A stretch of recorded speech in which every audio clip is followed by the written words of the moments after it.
Hi friends, this is RP. So ఈరోజు ఈ వీడియోలో 16th జూలైకి నిఫ్టీ, బ్యాంక్ నిఫ్టీ లెవెల్స్ ఎలా ఉన్నాయి, ఫ్యూచర్స్ డేటా ఎలా ఉంది, అదేవిధంగా కొన్ని స్టాక్స్కి మనం టెక్నికల్ లెవెల్స్ చూద్దాం. ఈరోజు సెక్టోరియల్గా చూస్తే అన్ని సెక్టార్స్ కూడా పాజిటివ్గానే క్లోజ్ అయ్యాయి ఎక్సెప్ట్ ఐటీ. ఐటీ మాత్రం మైనర్ నెగిటివ్కి వెళ్ళింది. మార్నింగ్ ఓపెనింగ్ మాత్రం పాజిటివ్గా ఉండింది, కానీ బట్ డే ఎండింగ్ వచ్చేసరికి ఐటీ సెక్టర్ కొంచెం వీక్నెస్ కనపడింది. మెయిన్గా ఇన్ఫోసిస్ వీటిల్లో కొంత ప్రాఫిట్ బుకింగ్ జరుగుతూ ఉంది. దాని నుంచి కొంచెం సెక్టోరియల్గా చూసినప్పుడు ఒక ఐటీ మాత్రం కొంచెం నెగిటివ్గా ఉంది. పిఎస్యు బ్యాంక్స్లో మాత్రం స్ట్రాంగ్ మొమెంటం కనపడింది. సో ఈరోజు ఆల్మోస్ట్ 3% పిఎస్యు బ్యాంక్ ఇండెక్స్ బాగా పెరిగింది.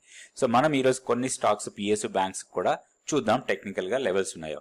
సో నిఫ్టీ 50 స్టాక్స్లో చూస్తే మనకి ఈరోజు బాగా పెరిగిన స్టాక్స్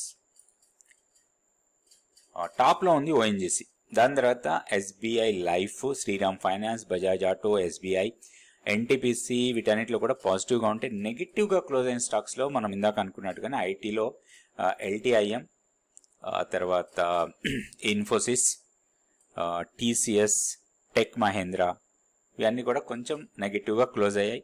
అండ్ దాంతోపాటుగా Grasim, Asian paints, Hindustan Unilever, Tata steel, Tata consumer products, JSW steel వీటన్నిటిలో కూడా కొంత నెగిటివ్గా కనిపించింది ఈరోజు మార్కెట్లో నిఫ్టీ 50 స్టాక్స్లో. మనం ఇప్పుడు నిఫ్టీకి టెక్నికల్ చార్ట్ చూద్దాం. సో ఇది Nifty daily candle stick chart. మనం గతంలో అనుకున్నట్టుగానే 24,610 టెక్నికల్ రెసిస్టెన్స్ అనుకున్నాం. సో ఈరోజు దానికన్నా కొంచెం పైకి వెళ్ళింది. ఈరోజు మనం హై చూస్తే 24,635 వరకు వెళ్ళింది. సో బట్ క్లోజింగ్ వచ్చేసరికి ఈ లెవెల్ కన్నా కిందనే క్లోజ్ అయింది. 24,586 దగ్గర క్లోజ్ అయింది. ఇప్పుడు మనకి హైయర్ లెవెల్లో ఓన్లీ 24,610ని క్రాస్ చేసి దానిపైన సస్టైనబుల్గా ఉంటే మాత్రం 24,790 ఆర్ 24,800 వరకు అప్ సైడ్కి వెళ్ళొచ్చు. డౌన్ సైడ్ చూస్తే మనకి ఇప్పుడు ఇమీడియట్ సపోర్ట్ 24,412, ఇది weekly pivot level. So 24,412 first support లాగా ఉంటుంది. దాన్ని బ్రేక్ చేస్తే మనకి ఒక టీ లైన్ సపోర్ట్ ఉంది 24,375. సో దాని తర్వాత కీ లైన్ మనకి కీ లెవెల్ ఇది వచ్చి 24,150. సో ఈ లెవెల్స్ దృష్టిలో పెట్టుకోవాలి. ఓవరాల్గా పాజిటివ్ బయాస్ ఉంది. మనం బై అండ్ డిప్స్ మోడ్లోనే ఉండొచ్చు నిఫ్టీలో. నెక్స్ట్ బ్యాంక్ నిఫ్టీ చూద్దాం. సో బ్యాంక్ నిఫ్టీలో రేంజ్ బౌండ్ ట్రేడింగ్ జరుగుతూ ఉంది. లాస్ట్ కపుల్ ఆఫ్ డేస్ నుంచి దాదాపుగా 1 వీక్ నుంచి కొంత రేంజ్ బౌండే జరుగుతూ ఉంది. సో ఇది మనకి ఇంకా కొన్ని రోజులు కూడా ఇదే రేంజ్లో ట్రేడ్ కావడానికి ఎక్కువ అవకాశాలు ఉన్నాయి. ఓన్లీ బ్రేక్అవుట్స్ వచ్చినప్పుడే మనకి స్ట్రాంగ్ మొమెంటం ఉంటుంది. అదర్వైజ్ రేంజ్ బౌండ్ ఉండే అవకాశాలు ఎక్కువ కనపడుతున్నాయి.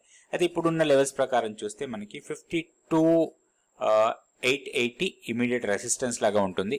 సో డౌన్ సైడ్ మనకి సపోర్ట్ 52,270, ఇది వీక్లీ పివోట్ లెవెల్. అండ్ మన కీ లెవెల్ వచ్చి 51,970. ఆల్మోస్ట్ ఇదే లెవెల్ దగ్గర 20-డే ఎక్స్పోనెన్షియల్ మూవింగ్ యావరేజ్ కూడా ఉంది. సో ఈ లెవెల్స్ దృష్టిలో పెట్టుకొని మనం బ్యాంక్ నిఫ్టీలో ట్రేడ్ చేసుకోవచ్చు. నెక్స్ట్ స్టాక్ ఫ్యూచర్స్ యాక్టివిటీ ఒకసారి చూద్దాం. సో ఓపెన్ ఇంట్రెస్ట్ బాగా పెరిగిన స్టాక్లో టాప్లో ఉంది ఓఎన్జీసీ. ప్రైస్తో పాటు ఓపెన్ ఇంట్రెస్ట్ ప్రైస్ కూడా 5% పెరిగింది. Open interest 16.9%. తర్వాత ఆల్కెమ్ ల్యాబొరేటరీస్ కూడా 16.88% ప్రైస్ ఓపెన్ ఇంట్రెస్ట్ పెరిగి దాదాపు 4% ప్రైస్ పెరిగింది. దాంతోపాటు SBI Life, Shree Cement, Page Industries, Escorts, Glenmark, VDL, Vedanta, తర్వాత కోటక్ బ్యాంక్, కోల్గేట్ పామల్ ఇవన్నిట్లో కూడా ఓపెన్ ఇంట్రెస్ట్ పెరుగుతూ ప్రైస్ పెరుగుతున్నాయి. ఇందులో మీరు మానిటర్ చేయాల్సిన స్టాక్స్ ఫస్ట్ 3-4 స్టాక్స్ తీసుకొని వాటికి టెక్నికల్ లెవెల్స్ చూసుకొని దాని ప్రకారం మనం లాంగ్ బయాస్తోని ట్రేడ్ చేసుకోవచ్చు. నెక్స్ట్ వచ్చి షార్ట్స్ బిల్డ్ అవుతున్న స్టాక్స్ కూడా చూద్దాం. షార్ట్స్ బిల్డ్ అవుతున్న స్టాక్స్లో ఇక్కడ ఏషియన్ పెయింట్ 14% ఓపెన్ ఇంట్రెస్ట్ పెరిగి ప్రైస్ 1.6% డౌన్ అయింది. దాని తర్వాత దాల్మియా భారత్, ఇక్కడ కూడా ఓపెన్ ఇంట్రెస్ట్ పెరిగింది. Berger paint, axis bank, ICICI bank, PVR INOX, commence India, Havells వీటన్నిటిలో కూడా ఓపెన్ ఇంట్రెస్ట్ పెరుగుతూ ప్రైస్ డ్రాప్ అవుతుంది. ఇందులో నుంచి మనం ఏషియన్ పెయింట్కి ఒకసారి మనం టెక్నికల్ చార్ట్ చూద్దాం ఇప్పుడు. దాని తర్వాత ఇంకా కొన్ని స్టాక్స్ కూడా చూద్దాం. ఫస్ట్ ఏషియన్ పెయింట్ తీసుకుందాం. సో కొంచెం వీక్నెస్ కనపడ్డది లాస్ట్ 2 డేస్ నుంచి ఏషియన్ పెయింట్స్లో. అయితే ఒకటి మనకి ఇంపార్టెంట్ లెవెల్, ఈరోజు లో కూడా చాలా ఇంపార్టెంట్ లెవెల్. ఎందుకంటే ఈరోజు లో ఏదైతే ఉందో అది 20-డే ఎక్స్పోనెన్షియల్ మూవింగ్ యావరేజ్. సో దానికి ఇమీడియట్ కింద మనకి ఇక్కడ మంత్లీ పివోట్ లెవెల్ ఉంది. ఇది మనకి క్రూషియల్ 2,900. స్టాక్ని జస్ట్ మానిటర్ చేయండి. మేబీ 2900 దగ్గర సపోర్ట్ తీసుకోవడానికి ఎక్కువ అవకాశాలు ఉన్నాయి. సో ఈ 2900 దగ్గర సపోర్ట్ తీసుకుంటే మాత్రం 3000 వరకు మళ్ళీ వెళ్ళొచ్చు. ఒక 100 రూపీస్ అప్ సైడ్ కి వెళ్ళడానికి అవకాశాలు ఉన్నాయి. అయితే ఒక్కటి మనం గమనించాల్సిన లెవెల్ ఈ స్వింగ్ లో ఇది. సో 2840. సో ఈ లెవెల్ బ్రేక్ అయి దీనికన్నా కింద క్లోజ్ అయితే మాత్రం ఫర్దర్ గా వీక్నెస్ ఉండొచ్చు స్టాక్ లో. అది మనకి నెక్స్ట్ ఈ లోస్ వరకు వెళ్ళొచ్చు, అంటే 2700 వరకు కూడా వెళ్ళొచ్చు. ఇది చాలా క్రూషియల్ లెవెల్ లాగా ఉంటుంది, ఎందుకంటే రెండు ఇంపార్టెంట్స్ ఉన్నాయి ఇక్కడ. 2890 దగ్గర 50 డే సింపుల్ మూవింగ్ యావరేజ్ ఉంది, అండ్ స్వింగ్ లో వచ్చి 2840 దగ్గర ఉంది. సో ఈ రెండు లెవెల్స్ మనకి ఇంపార్టెంట్. అందుకోసం ఇక్కడ మనకి రిస్క్ రివార్డ్ కొంత ఫేవరబుల్ గా ఉంటుంది. మనం 2900 ఎంట్రీ అయితే 50 డిఎంఏని మన స్టాప్ లాస్ లాగా పెట్టుకోవచ్చు 2890. సో మేబీ ఒక 10 రూపీస్ బఫర్ ఇచ్చినా గానీ 2880ని మన స్టాప్ లాస్ అనుకుంటే, వన్స్ ఇక్కడ బౌన్స్ అయితే మాత్రం అది 2980 నుంచి 3000 వరకు అప్ సైడ్ కి వెళ్ళొచ్చు. సో ఫేవరబుల్ రిస్క్ రివార్డ్ ఉంటుంది. సో ఇది కొంచెం ప్లాన్ చేసుకోవచ్చు ఏషియన్ పెయింట్ లో. నెక్స్ట్ ఇంకొక స్టాక్ కూడా చూద్దాం. ఈ స్టాక్ వచ్చి ఓఎన్జీసీ.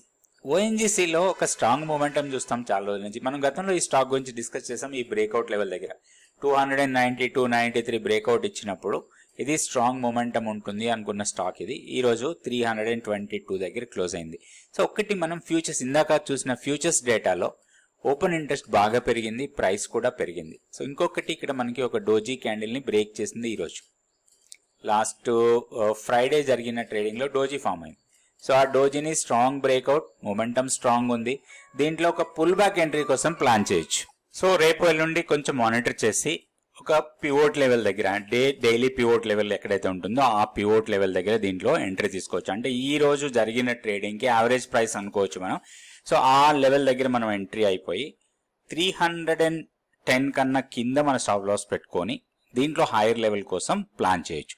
సో హైయర్ లెవెల్లో మనం రెసిస్టెన్స్ పాయింట్స్ ఈజీగా ఐడెంటిఫై చేయొచ్చు, పెద్ద కష్టమేం కాదు. ఎందుకంటే ఒక మంచి ర్యాలీ, సో ర్యాలీకి బిగినింగ్ పాయింట్ అనుకోవచ్చు ఇక్కడెక్కడ. సో ఇది మనకి ర్యాలీ బిగినింగ్ అనుకోవచ్చు. ఒక చిన్న పుల్ బ్యాక్ ఇచ్చింది ఇక్కడ. సో ఇప్పుడు 328 దగ్గర ఇమీడియట్ రెసిస్టెన్స్ ఉంది. వన్స్ 328ని కూడా బ్రేక్ చేసి పైకి వెళ్తే మాత్రం సో ఫర్దర్ గా 343. సో ఇవి రెండు రెసిస్టెన్స్ పాయింట్స్ లాగా ఉంటాయి. సో ఇక్కడ పుల్ బ్యాక్ 322 నుంచి కిందకు వస్తే మేబీ 315 ఆర్ 313 లెవెల్స్ ఒక మంచి ఎంట్రీ పాయింట్ లెవెల్స్ లాగా ఉంటాయి.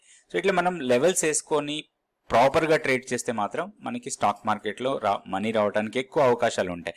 స్టాప్ లాస్ ఎక్కడ పెట్టుకోవాలి, స్టాప్ లాస్ ఏంటి, ఇవన్నీ మాత్రం కంపల్సరీ మనం నేర్చుకొని ట్రేడ్ చేస్తే మనకి ట్రేడింగ్ లో మంచి లాభాలు వచ్చే అవకాశాలు ఎక్కువగా ఉంటాయి. ఇది ఓఎన్జీసీ. నెక్స్ట్ ఇంకొక స్టాక్ కూడా చూద్దాం. ఇది state bank of India. So overall గా పబ్లిక్ సెక్టర్ బ్యాంక్స్ లో ఈ రోజు కొంచెం మొమెంటం పాజిటివ్ గా చూసాం. Almost all public sector bank లో కొంత మొమెంటం పాజిటివ్ ఉంది. అండ్ దాంట్లో లీడింగ్ అనుకుంటే స్టేట్ బ్యాంక్ ఆఫ్ ఇండియా ఈ రోజు ఒక బ్రేక్అవుట్ ఇచ్చింది ప్రీవియస్ లెవెల్స్ ని. ఇక్కడ మనకి కొంత కన్సాలిడేట్ జోన్, ఇది ఈ కన్సాలిడేటెడ్ ని ఇది బ్రేక్అవుట్ ఇచ్చింది. అండ్ ఓవరాల్ గా మొమెంటం స్ట్రాంగ్ ఉంది. అయితే దీంట్లో ఒక రెసిస్టెన్స్ పాయింట్ 900 దగ్గర ఉంది. 900 నుంచి 912 ఇక్కడ ఒక సప్లై ఏరియా. ఇప్పుడు 881 దగ్గర ఈరోజు క్లోజ్ అయింది. దీంట్లో ఎంట్రీ పాయింట్ పుల్ బ్యాక్ కోసం చూడాలి. సో ఇంట్రాడే పుల్ బ్యాక్స్ వస్తాయి తప్పకుండా. సో ఆ ఇంట్రాడే పుల్ బ్యాక్స్ లో మనకి ఒక ఎంట్రీ పాయింట్ కోసం చూడొచ్చు. ఇక్కడ ఈ బ్రేక్అవుట్ లెవెలే మనకి ఎంట్రీ పాయింట్ లాగా తీసుకోవచ్చు. 869 ఆర్ 870, ఇప్పుడు 881 ఉంది. ఒక 10 రూపీస్ డౌన్ సైడ్ కనుకోవచ్చు. అది మనకి ఒక మంచి ఎంట్రీ పాయింట్ లాగా తీసుకోవచ్చు. ఒకటి weakness 857 weekly pivot level. So దీని కింద చిన్న స్టాప్ లాస్, దీని కింద స్టాప్ లాస్ పెట్టుకొని 900 to 910 ఆ లెవెల్స్ వచ్చినప్పుడు దీంట్లో ప్రాఫిట్ బుకింగ్ కోసం ప్లాన్ చేయొచ్చు. ఇది స్టేట్ బ్యాంక్ ఆఫ్ ఇండియా. రేపటి వీడియోలో మళ్ళీ కొన్ని stocks, Nifty, bank Nifty levels చూద్దాం. Thank you so much for watching this video.